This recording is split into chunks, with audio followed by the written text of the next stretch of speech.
Dapat live mo. Naka-live yan. Kaso sa YouTube, ina-upload ko lang sa YouTube. Kasi, malay mo. Nagkamalay. Sira na naman to. Ah. Sira na yung taxi niya. Sira na naman siya. Napapanood mo ba mga video ko? Hindi mo naman napapanood. Nanood na ako, hindi ka naman nagsasalita eh. Hindi lagi kung inaano yan doon, sinasabi ko kung anong sira.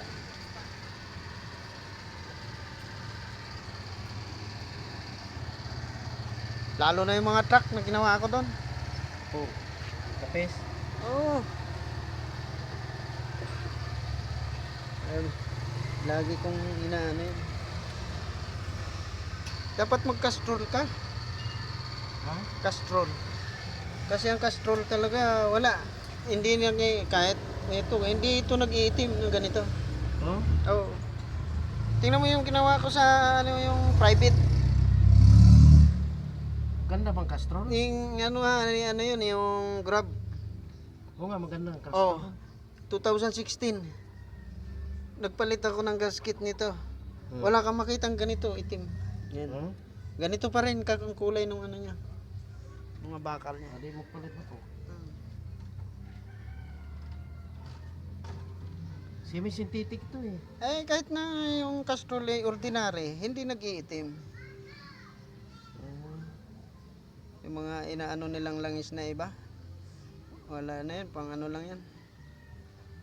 Lalo na yung Petron, no? Yung Castrol talaga, subok ko na yan eh. Hindi, yung Petron kasi ano yan? Kahit na ano.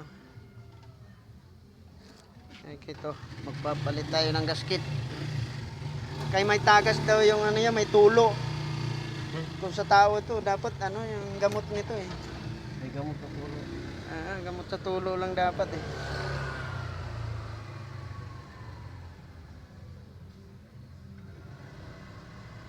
Lalagyan pa natin ng pandikit ito. Para sigurado.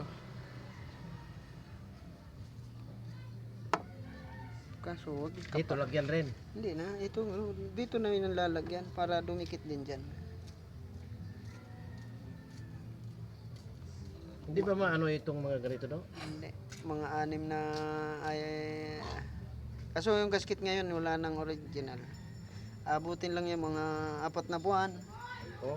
Tatagas na naman yan kahit sabihin pa na lagyan natin pandikit. Bakit? Wala local eh.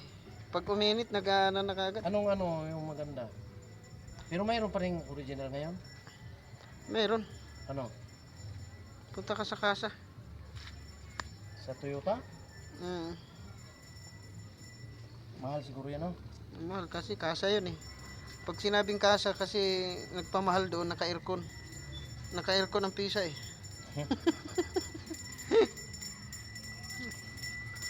Siguro yan. Ano siguro yan? 1,000, no? Hindi lang.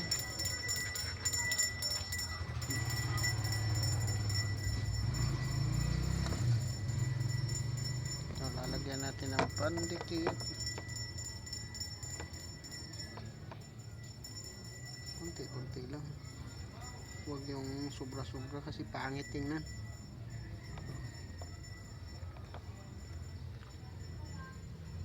Sinabi mo talaga, 4 na buwan. 4 na buwan pa lang ito eh. Pinalitan? Oh.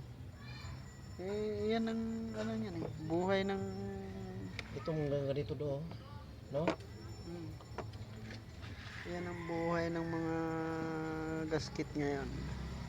Kasi kung titibayan nila ang gawa, paano sila kikita? Ha? Di matitingga sila, bayad sila ng bayad sa tauhan. Wala namang bumibili dahil sa tibay nga ng gawa nila. O di wala na.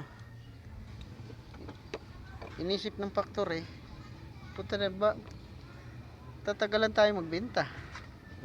O di bigyan natin ng Bumili, ano na lang tayo ng ano, gagawa tayo ng paraan na mabilis. Oo. Ita mo yung battery dati. Ilang years bago masira. Oo.